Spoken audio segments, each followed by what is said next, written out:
I think there's a piece of paradise in every space that you visit in Zanzibar. Unfortunately, many of our kids, they experience the absence of love, the absence of safety in a way that a child gets to be a child. When I first moved here 23 years ago with my husband, who's Zanzibari, I became very aware of how many young people were illiterate.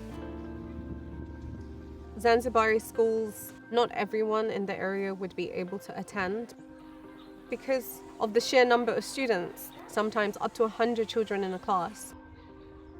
So I said to my husband, you know what? I think we should start a school. And so 13 years ago, we opened the Creative Education Foundation Zanzibar.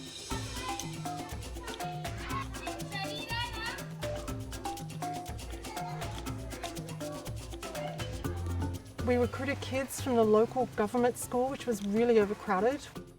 We started grade 1 and kindergarten with 28 students in 2013.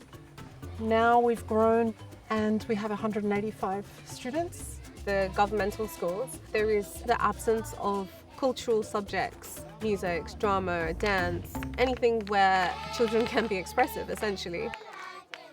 My most favorite thing is just walking and listening and kind of engaging with all the senses at once. I feel it's such a retreat. The mission of the Creative Education Foundation Zanzibar is simple and powerful: to break generational poverty through education, nutrition, and healthcare. All of the students are from disadvantaged backgrounds. Most of them have no fathers, and so in this culture, because the women aren't very educated, when there's no father, it's a big disaster if the father dies. So they're children of widows. Those who don't have fathers, they're required to perform at adult level within the households of which are raising them. Often, they're raising themselves. This school is a lifeline because this is the only space that allows them to be kids. CEFZ was built to be a haven. The school follows the Steiner Waldorf approach, teaching through creativity, movement, and imagination. It's the only school of its kind in Zanzibar, from kindergarten through grade 10. We are teaching through art and crafts, through singing, through stories, through drama. Sadness and happy. So when you are sad, it is like contraction, and then when you are joyful, it is expansion.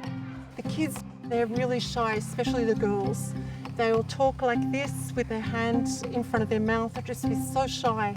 So now we have a drama and speech teacher. And she is really drawing them out of their shell and giving them confidence. Can I try? Yes! You wanna go? Can I get a beat? Yeah, a proper coffee pot. A proper coffee pot. A proper coffee pot. A proper coffee. Okay, now I'm gonna let her try. Kim, do you think you can do it? Go on. No. Go on, let's try. Proper coffee pot. What, 3 times? You gotta say it fast. Proper.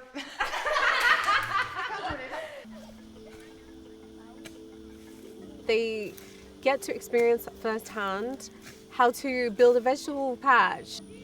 We've got 7 acres and it's a biodynamic farm, and they farm things like cassava and spinach and tomatoes. All students are partners in managing the school's biodynamic farm, tending chickens, plants, and beehives. They learn to protect and restore the land that sustains them. The aim of the school is to not just lift kids out of poverty, but to give them all the skills they need to be employable. But also they do a lot of volunteering themselves to steward their communities and the environment here in Zanzibar. The farm forms not only a vital part of the curriculum, but also the foundation for the school's nutrition program.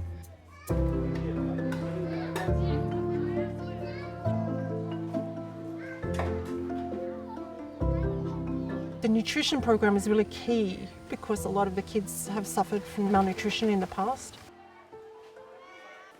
So they arrive and they get porridge with dates, they go into class, and then at 10 o'clock they have 2 eggs with a bit of bread. Then at lunch they'll have something with protein in it. Since we started the meal program at school, we have 97% attendance every day. Mothers are saying, thank God you're giving the meals because I'm in such a hard situation at home. It just helps so much.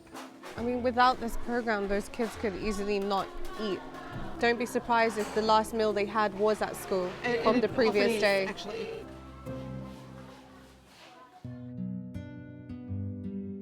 Education begins with where a child comes from. Their language, their faith, their stories. What matters most is that every child belongs here without losing who they are. But the work is far from done. We depend on people's kindness and donations so that we can provide these services, because no child here can even so much afford as their uniform. Even that's a burden. Reimagining education for Zanzibar's most vulnerable children means more than passing exams.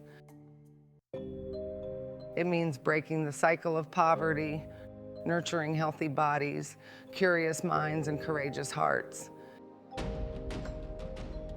We know that every child has something special within them, and it takes a space of love and truth to fulfill the needs of that child so that they can grow up with this feeling that they're important in this world.